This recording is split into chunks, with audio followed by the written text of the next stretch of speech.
Paris is a snail. Did you know that? It's true. My beautiful city is divided into 20 arrondissements, each one forming a spiral that resembles the shell of a snail. If you draw a line from the center of the first arrondissement to the center of the 20th, passing through each in numerical order, you'll trace the winding path of a snail's shell.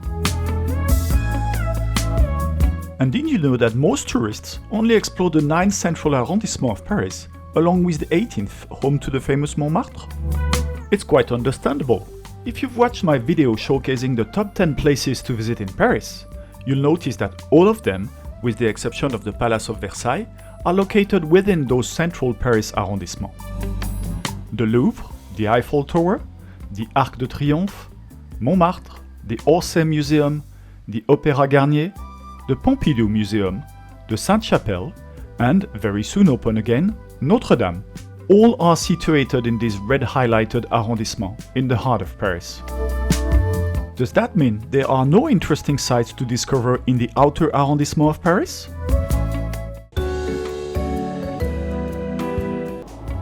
Bonjour les amis, and welcome to a Paris Top Tips journey through the heart of Paris, unlike any other.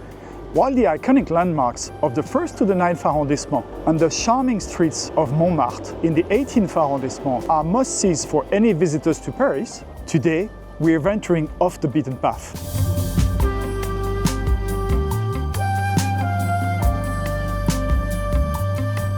Join me as I explore the hidden treasures and lesser-known gems scattered throughout the other arrondissements of Paris.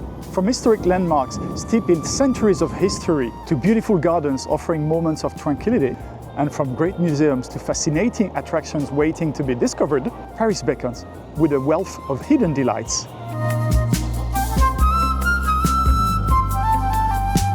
So grab your map and your sense of adventure, because we're about to discover the true essence of Paris beyond its central neighborhoods. Our journey through these lesser explored areas of Paris begins in the 10th arrondissement. The Canal Saint-Martin stretches across 4.6 kilometers in Paris, linking the Canal de Lourdes to the River Seine.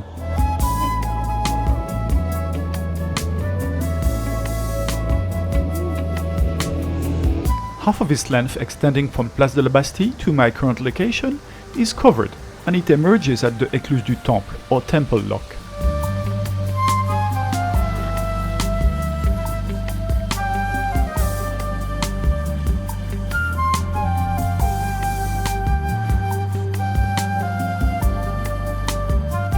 Lined with 100-year-old sweet chestnuts and spanned by elegant fruit bridges, the Canal Saint-Martin invites to romanticism and contemplation. During the summer, thousands of people flock to the banks of the canal to unwind and relax.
The first interesting place to visit in the 11th arrondissement is Atelier des Lumières.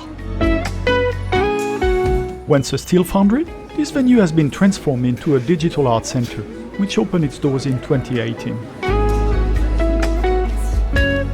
L'Atelier des Lumières offers immersive exhibition where visitors are encouraged to wander through the space and discover thousands of digitized images of artworks accompanied by a musical composition.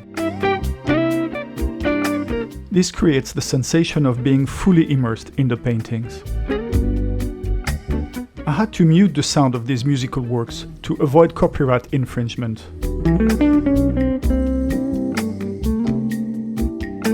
Until early January 2025, the theme of the immersive exhibition is the Egypt of the Pharaohs, from Cheops to Ramses II.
Behind this door at 104 Rue Oberkampf hides the picturesque Cité du Figuier.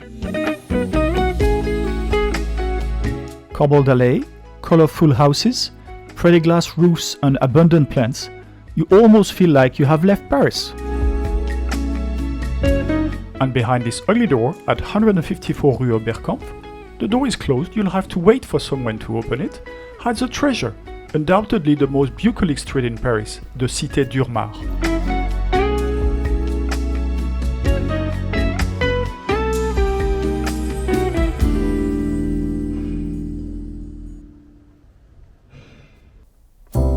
In the 12th arrondissement, there are two must-visit places worth exploring. Some of you may have heard of, or even visited, the High Line in New York. It's a 1.45-mile long elevated linear park, greenway and rail trail created on a former railroad on the west side of Manhattan in New York City. The High Line was inspired by the 4.7 kilometers long Coulée Verte, a similar project completed in 1993 in Paris.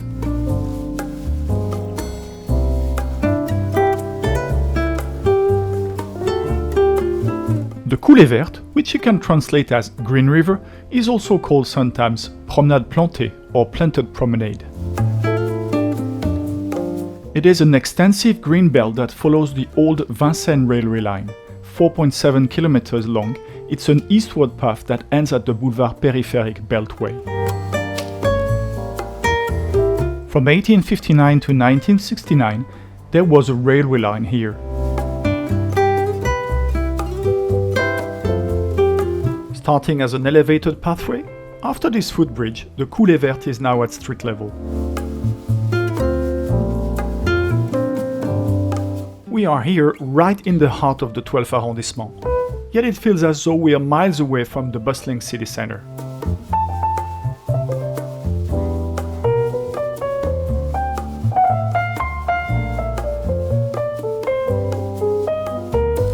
During these 3 miles, the change of scenery was total. But upon reaching the Boulevard Périphérique Ring Road, we are swiftly returned to the urban hustle and bustle.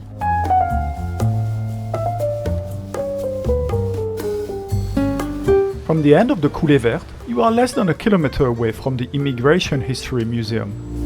While you might be interested in visiting the museum, I came here specifically for what's in the basement, the Tropical Aquarium. There is another aquarium in Paris, near the Trocadero, which is twice as big. However, in my opinion, not only is the Aquarium Tropical more affordable to visit at €10 compared to €25, but it's also more captivating to explore.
The 13th arrondissement is primarily a residential area.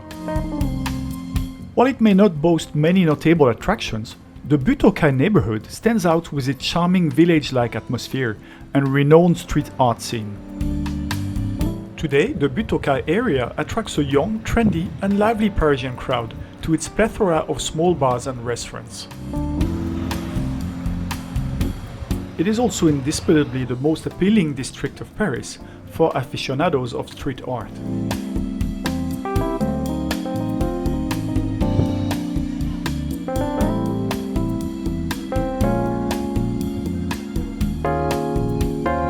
Even someone like myself, who isn't a specialist, found some of the murals truly admirable.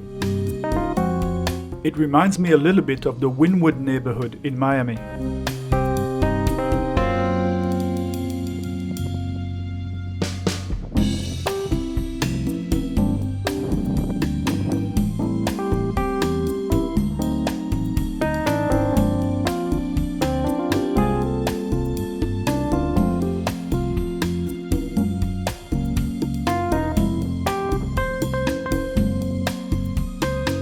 Here's a striking juxtaposition between this mural evoking Ukraine and this wolf reminiscent of Russia.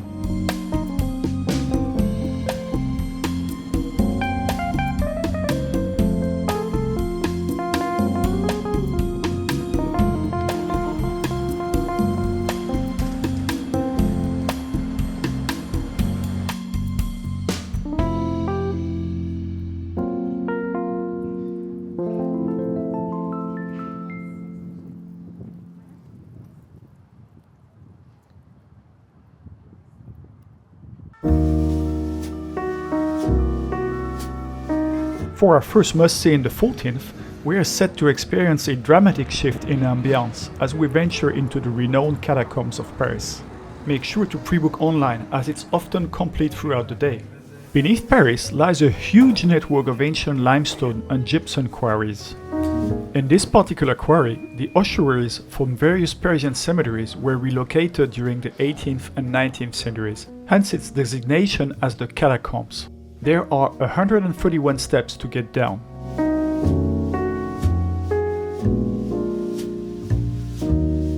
As mentioned here, this is the largest underground ossuary in the world. This is not for the claustrophobics. We'll be traveling just under a kilometer underground.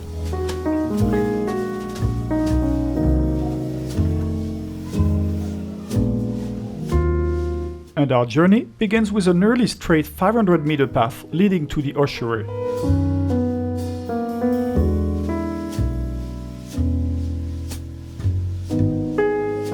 Before entering the ossuary, you'll encounter a room filled with fascinating explanations, perfect for those who haven't opted for the audio guide.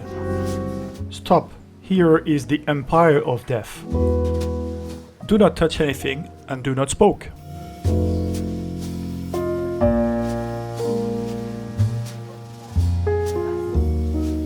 It's estimated that over the course of a century, more than 6 million remains were relocated here. This makes it the largest visited necropolis in the world.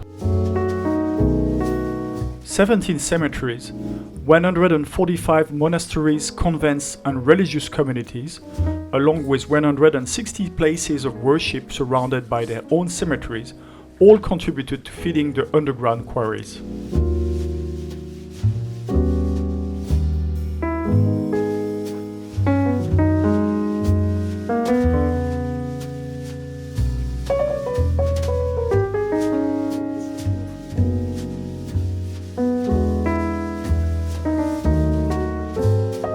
These galleries house the remains of the victims of the Tuileries battles and the Revolution.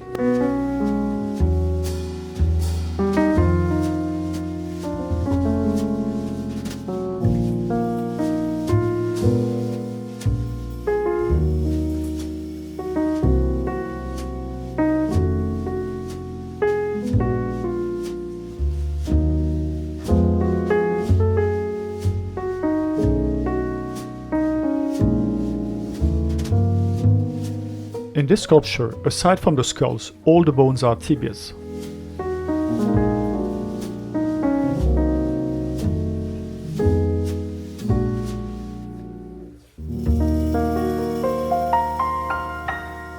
A spiral staircase with 83 steps provides the means to ascend back to the surface.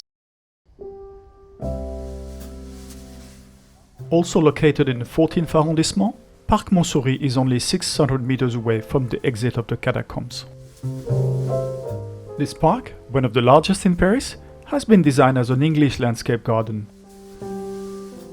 It is by far the park that offers the most lawns to lie down on.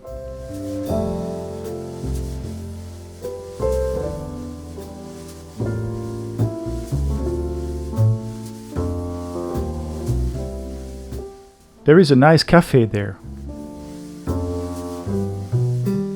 The park was created from a large stone quarry, but also many galleries of catacombs.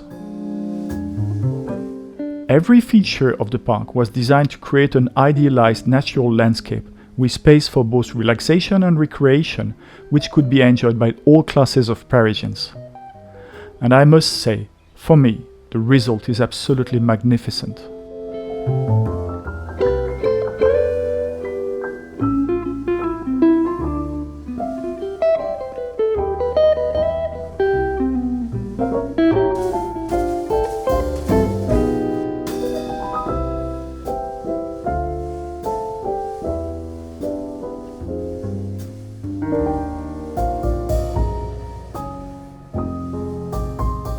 The teams of gardeners keep the park in top condition.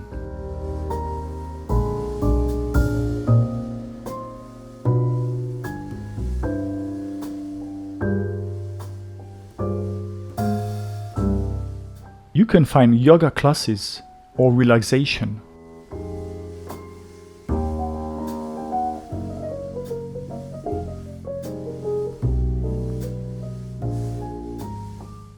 The RERB crosses the park in a trench, and yet, except when you are on a bridge just above, you do not hear the trains passing.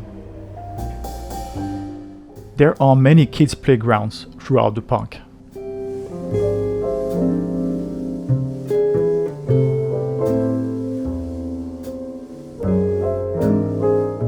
Even though the oldest trees are barely 150 years old, some are magnificent.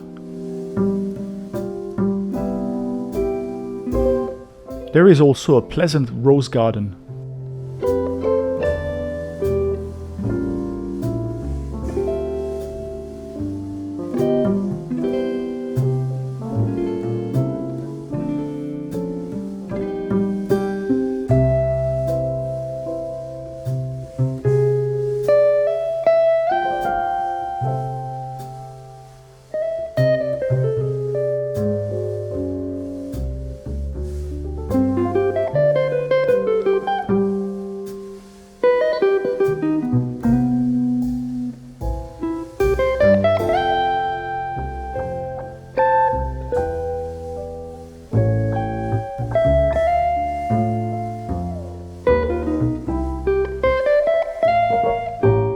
So if you are hesitating where to go and rest in the shade in the event of a heat wave, for me, Parc Montsouris is definitely the best choice.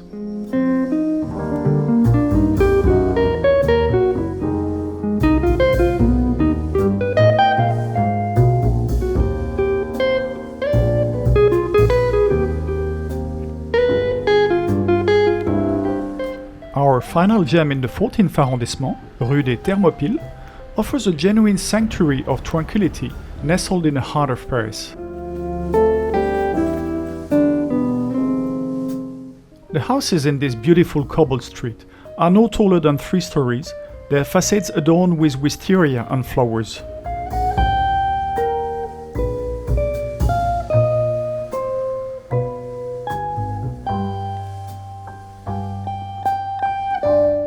The sidewalks are cluttered with planters and potted trees, and the cobblestone pavement echoes only with the footsteps of passers-by. It's a real piece of paradise lost, deliciously rural, in the heart of Paris.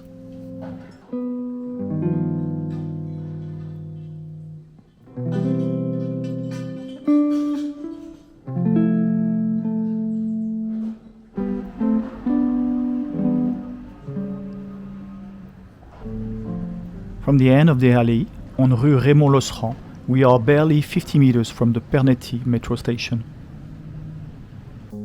This street is a true secret gem, don't you agree? That concludes the first part of my Paris Beyond the Central Neighborhoods video. I hope you enjoyed it. Be sure to join me next week for the second part, where we'll explore the 15th to the 20th arrondissement.